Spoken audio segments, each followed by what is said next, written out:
There's a ton of crazy things happening in the world every single day, so much so that it's hard to even find most of them. But no need to worry, we have you covered. And in today's episode of Twisted News, I'm taking you down a wildly dark path with an insane story from India about a man who was actually executed by a pack of wild monkeys, and a Mississippi killer who left a map for authorities just before he was executed. But before we get into that, if you're new to the channel or a returning guest, then please subscribe and hit the notification bell so you can be alerted when any one of our 3 videos are dropping each week. Hope you enjoy this episode of Scary Mysteries Twisted News. Number 1. Stolen by wild monkeys. Just how violent can nature really be? Well, it depends on who you're asking. For the family of this man, whom we're about to feature in this story, animals can be so brutal, they had to ask for police intervention. In October of 2018, Dharampal Singh had been collecting pieces of dry wood in Tikri, which is in India. All of a sudden, a troop of monkeys began throwing bricks at the 72-year-old from the treetops. They reportedly collected the projectiles from a nearby dilapidated building. The reports failed to specify what triggered the primates to do such a thing, but the family of the victim maintained that the old man was just minding his own business. The incident ended tragically. Singh was rushed to a nearby hospital, but later succumbed to the multiple injuries he had sustained to his head and chest. This prompted the family of the deceased to lodge a formal complaint to the local police, and they demanded that the simians be arrested and charged criminally. One family member said that these rogue monkeys are the real culprits and must pay for the death of their loved one. However, the police didn't seem to be convinced enough to make official actions on the complaint.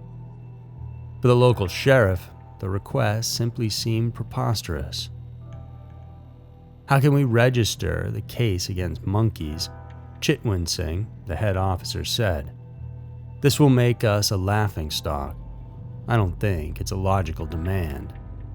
Interestingly, this wouldn't be the first time that such an incident had taken place. Villagers in Tikri have repeatedly complained about the presence of aggressive monkeys in the area. The monkeys they are talking about in particular are rhesus macaque. Adult rhesus macaques are infamous for being vicious not only towards their own species but to humans as well. When turned loose, they have the tendency to attack people and inflict wounds with their razor-sharp teeth. They'll do this even when unprovoked, and there have been a lot of studies focusing on these animal behaviors, and they all seem to concur that indeed these monkeys can be quite dangerous. But what's even more troubling in their situation is the fact that animals like these monkeys are heavily protected by the laws. In the Indian Penal Code and the Cruelty to Animals Act, it's illegal to maim or cause injury to any animal. They should be left alone and undisturbed, even to the point that their behavior, such as in this story, are to be overlooked as there's nothing that the people can do about it. Statistics indicate that in 2017, there were at least 600,000 reported human deaths caused by animal attacks. If that's not scary enough for you, then the Indian Journal of Medical Research says that there are almost 20 million cases of dog bites reported every single year. This eventually led to at least 18,000 deaths due to rabies. Should this deter you from visiting the mystical land of the East? Probably not. Yet, it should be noted that the collision of human and wildlife habitats plus the country's lenient culture towards undomesticated animals have always been a problem that continues to exist even to this day. Number 2. Death row inmate leaves map. Who would have thought that a person could still cause grief and sorrow even after their death? In November of 2021, a man named David Cox became the first inmate to be executed in the state of Mississippi in 9 years. This was for the killing of his estranged wife, Kim, back in May of 2010. The severity of his punishment came from the fact that he also sexually assaulted her young stepdaughter as her mother lay dying. In 2012, Mr. Cox pleaded guilty to capital murder, further shooting, and multiple other charges, including rape.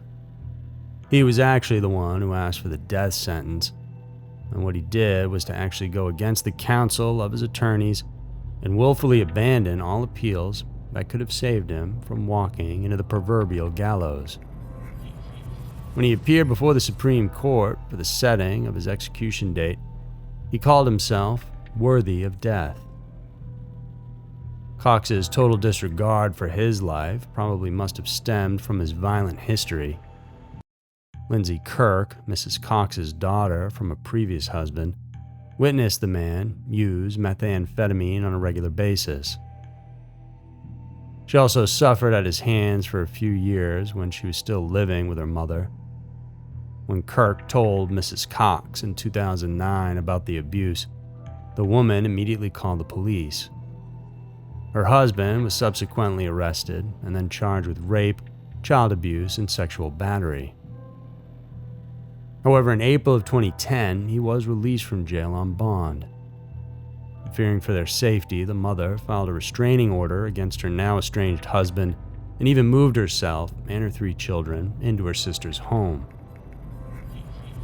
Then, just a month after his release, Cox went to the house in Sherman, Mississippi. He brought along with him a gun, which he fired through the screen door, and this broke the lock in the process. Once inside, he shot Mrs. Cox twice and left her for dead. She was still conscious when he grabbed Lindsay, who was then just 12 years old, and sexually assaulted her in front of the mother. The gunman chose not to leave the residence and instead waited until the police arrived. A standoff lasted over 8 hours before he was then finally arrested. Prior to this horrifying incident, authorities had been suspicious of the killer's involvement in the 2007 disappearance of Felicia Cox, his brother's wife. She was last seen alive in a neighboring county together with the accused. There's nothing much that has been done about that case, which went cold for over 14 years. And just as everyone was about to give up on knowing her whereabouts, a shocking revelation surfaced. Days before his execution in November of 2021, David Cox told his attorneys that he indeed killed Felicia. He disclosed to them a detailed map and instructions on where and how investigators could find her remains. Cox intended to put an end to the misery, and what he did was waive his attorney-client privilege, which would take effect after his death. And so, 2 days after he was laid, strapped to a gurney, and was put to death by lethal injection, his lawyers presented to the Mississippi District Attorney a letter detailing Cox's gruesome secret. Upon receipt of this information, authorities quickly went to the place where the former inmate had pointed out for them. Considering that the case was still in development, investigators chose not to disclose the exact location, but it was reportedly in Pontotoc County, Mississippi. Assisting in their efforts were the archaeology and anthropology experts from Mississippi State University, and they also employed cadaver dogs and ground-penetrating radar to further hone in on the specific spot. On December 12, 2021, the Pontotoc County Sheriff's Office announced that they had already found what appears to be human remains. Investigators took the samples to a medical examiner for autopsy and DNA analysis. Though it's not yet conclusive, Felicia Cox's daughter, Amber, as well as other relatives, believe this to be their long-lost loved one.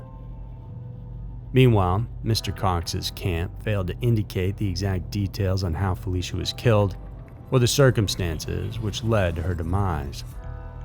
Nonetheless, though, the important thing for the victim's family now was to give the woman a proper burial.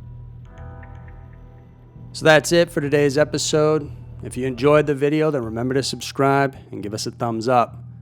And if you want even more terrifying videos, too explicit for YouTube, then check us out on Patreon, where we have a ton of other perks as well. Thanks for tuning in, and we'll see you soon.